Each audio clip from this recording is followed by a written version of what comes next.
kaunti ma Siaya warangane watimore kaunti ma Homa Bay. Jopiny kar dak mano ma Sango e boma ma Homa Bay nikod luoro mar gamo tuoche ma ikelo gi alwora mochido kaluwore gi pi minyaga ma sani koro okere alwora no kendo kelo muya marach e alwora no. Pi minyaga no osebedo kanyo kamole kar dak no kuom higa achiel sani nyaka ne odundu mag minyaga barre ka kambi mochung'ne keyo pi e boma ma Homa Bay Mawasco to biwo seyo e wi wegorak magiwacho ni emosebedo ka ketho dundugo. Jofambo marwa Ali Abich nikod ler mathoth.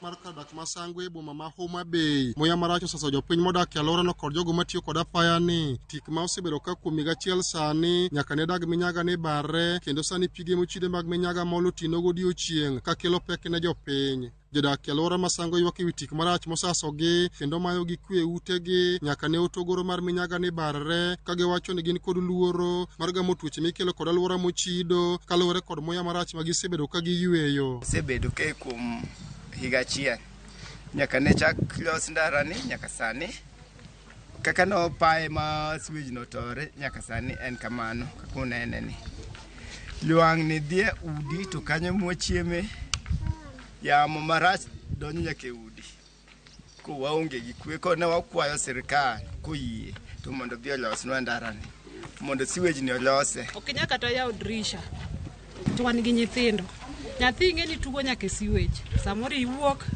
kiduogo tido ko tugo siwech. Jopiny giwacho ni nyaka ne odundu makeyo pi minyaga ni endi barre ngima nyithindgi ok ne kara nikech thothgi osebedo ka tugo machine kod kama minyaga ni endi ringe ka jamni kod gwen ma gipidhe utegi bende yudo kama koro giyoro ka gimanye chiemo kama bende kelo negi pek. Koro wakwayo jotelo wa ma oritowa mondo gitimre nade gilosnwa ka mondo wabed gi yweyo. Wang'ayo ni rach to en kama nyaka sauri yako piny to nyithindo samose gol skul to gibiro kaendi en wania to en okinyi godhiambo makako timreni to wawinjo pek wa joma kale nikech seche mikale to onge yweyo to pigni be madhi e nam midhi gonwa to waduogo modho.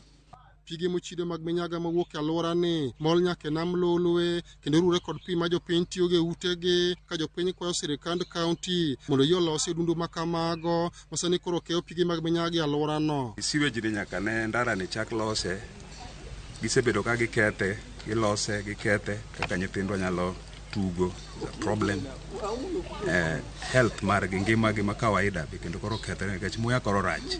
Excellency Gladys Wanga one kaka ginyalo konyo e yo mapiyo nikech gininyowa seriously. Jatije maduong' e kambi mar Mawasco Thomas Nyonje wacho ni wegorak mosebedo ka loso peni mopogore madonjo alwora no ema osebedo ka kelo pek ka okone gitimo lalruok kodgi mondo me giduok dundu ma osekethorego. Minyaga koro olore e wang'ayo.